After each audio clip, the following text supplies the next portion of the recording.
Hello, indie writers. Welcome back to Sid Mickle Publications. The title of today's video is My Civil War Writing Secrets, Part 1. And the two elements in Part 1 are research and your initial outline.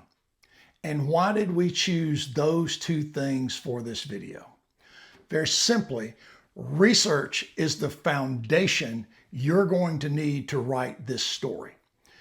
We're writing about a real event, a piece of history, and we are going to create fictional characters and fictional settings and activities.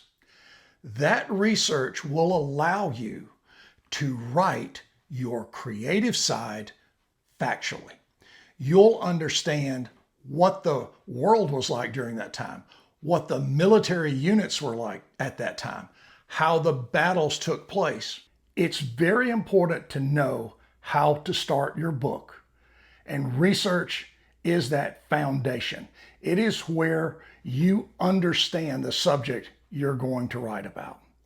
So let's examine research for this story. If you look at the Civil War, you have to begin with why was the Civil War fought? You really have to have a basic understanding of the two sides' opinions.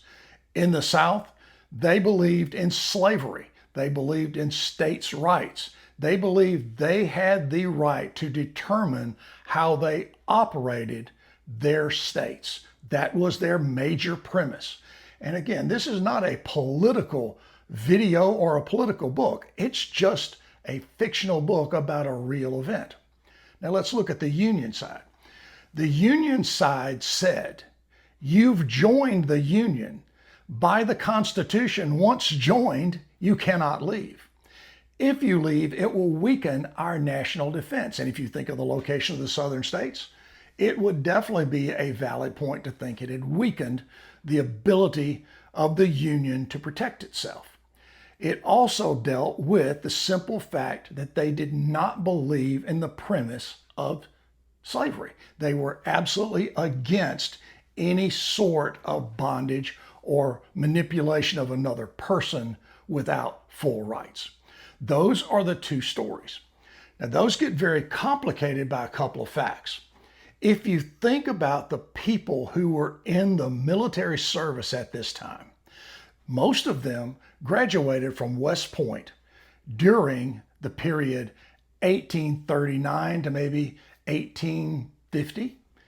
Those people also typically fought together in the Mexican-American War. This was a reasonably small group of military people. They may not have known each other directly, but they knew of each other through their military service, through what was going on within the peacetime army. When the conflict broke out, there were many high-ranking and well-thought-of military officers who said, I cannot fight against the South. One of the more well-known military officers who resigned his commission and joined the Confederate forces is Robert E. Lee, famously saying he could not bear arms against his home state of Virginia, against his people, what he considered to be his heritage.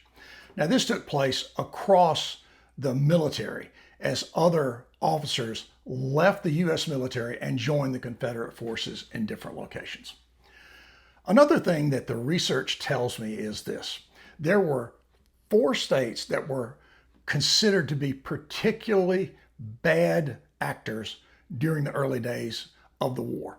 The first being South Carolina. Now, with Charleston being a port city in the world of King Cotton, there was probably a great deal of strength, of opinion, and of political noise coming from that area. Then the shots fired on Fort Sumter, leading to the beginning of the war, made South Carolina basically enemy number 1 during the war. Secondly, Texas, where there had just been a huge war, a fight with multiple casualties. To gain Texas freedom and join the Union, they wanted to now leave. That did not stand very well with the Union side either. 2 other states, Georgia and Mississippi, had a very large number of vocal politicians and statesmen who at every opportunity spoke out against the black race, who spoke out in support of slavery continuing and expanding to anywhere it was desired.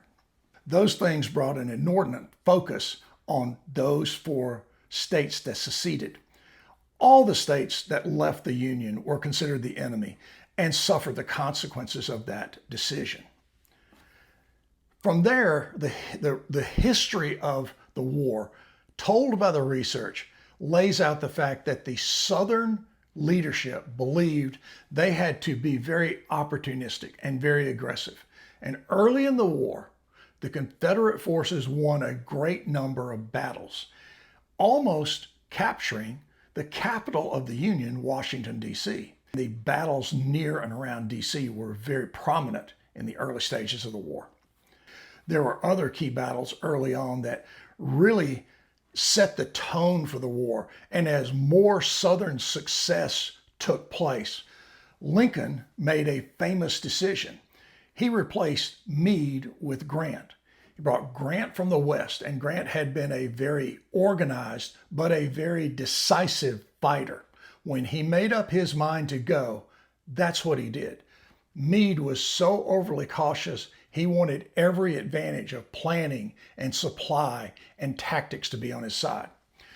When Grant took over the military command, really, of the Union, things began to change as he and Sherman and others put together a very comprehensive plan to defeat the South and to take the fight to the South. One of the things I believe the research very clearly said to me was this: if you take these precise activities with some of these known sentiments, you can add them to your outline and help your writing creativity to take off. We have to always be very factual in our writing and then very creative with our characters and our plot line and our story. As I said earlier in this video, you have to know where to begin your book. And when you know the research, then you can begin to build a proper outline, one that will help you write very efficiently in the beginning and get your book off to a great start. Even though we know we're going to edit and rewrite and revise this story over and over, we always want to have every advantage to get off to a good start in our writing. So at this point, let's just take a pause and think about our key research topics. And I'm just going to read them off. Why did they fight? The military units, the military leadership, the great battles, and the battle timelines. Those pieces of research give us the boundaries that we're going to need for our fictional story.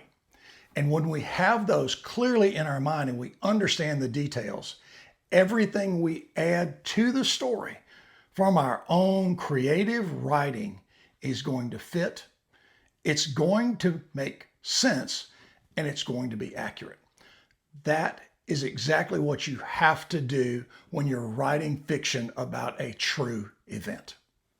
Now, I hope this opening video in the series on writing Civil War fiction has been helpful. I believe that these structural details we're talking about with research and outlines is a valid point that will help you in any of your writing. But I definitely would like for you all to join us in this writing community and help me write this book. I would love for this to be a collaboration of our writing community. And one other note I'd like to throw in here. When I made a Facebook post about this book and how I was going to write it and the story, I discovered that there are a lot of people who are still fighting the Civil War. You would be very shocked at some of the conflicts, some of the comments that came back about my simple Facebook post about a story in the Civil War. We're not going to make a political statement in our book. So feel comfortable about that. I hope you'll come back next week. And the other thing I hope you'll do is this. If you disagreed with anything I've said in this video, or if you'd like to add to some of my points, and believe me, I know there are mistakes I've made in the conversation going along, let's do that. Let's do it together. Put your comments, ask your questions. We're going to pay particular attention to our audience because we really want you to join us in writing this book. So until we get together next week and we talk about another very important part of the book, and that is your opening, we're not going to do world building. We're going to write the story that grabs the reader and holds them through those first 15 or 20 pages, makes them so curious they read the first chapter, and that will give us an opportunity to write an outstanding second chapter and keep them moving along in the book with us. But we're going to do that next week. I have done some writing. I'll have a couple of excerpts to share with everyone next week about that opening. And that's where I would really like to have a lot of commentary, a lot of opinions come in. So we can look forward to that next week. Hopefully around Tuesday that video will drop. But until we get together again, please take care of yourselves. Go out with your friends and your family and have some fun this week. It will be the best part of your week. And we will get together again soon. Bye-bye.